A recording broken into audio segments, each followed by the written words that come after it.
NCP में इस वक्त कलह के बाद बड़ी खबर आ रही है, टल सकती है अपोजिशन की मीटिंग। जेडीयू के सराय के हवाले से ये बड़ी खबर आपको बता रहे, बेंगलुरु में 13 से 14 जुलाई को होने वाली अपोजिशन की ये बड़ी बैठक टल सकती है। महाराष्ट्र के सियासी फेरबदल पर पड़ सकता है असर, ये बड़ी खबर आपको बता रहे। वाज़ेह रही कि शरद पवार भी उस बैठक का हिस्सा थे, पटना में जो बैठक हुई थी, और अब बेंगलुरु में जो 13 से 14 जुलाई के बीच में बैठक होने वाली थी अपोजिशन की, वो टल सकती है। जेडीयू सराय के हवाले से बड़ी खबर आपको बता रही है। एनसीपी में जिस तरीके से दो फाड़ हुए हैं, उस वजह से अब शरद पवार अपनी पार्टी को यानी कि एनसीपी को बचाने की कवायद में जुटते हुए नजर आ रही है। 5 तारीख को बड़ी मीटिंग बुलाई गई है एनसीपी शरद पवार के जरिए, और दूसरी तरफ अजित पवार भी 2 मीटिंग होगी। उस दिन दोनों मीटिंग में एक मीटिंग को शरद पवार खिताब करेंगे, उनके क़यादत में वो मीटिंग होगी, और दूसरी मीटिंग अजित पवार की क़यादत में होगी। ताकत का मुजाहिरा करने की यहाँ पर कोशिश होगी, लेकिन इसका असर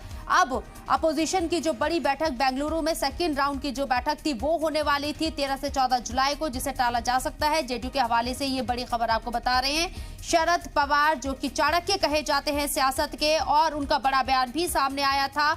जिस तरीके से लगातार इस बैठक को लेकर वो बयान दे रहे थे, और उन्होंने कहा था कि बेंगलुरु में ये बैठक होगी 13 से 14 जुलाई को।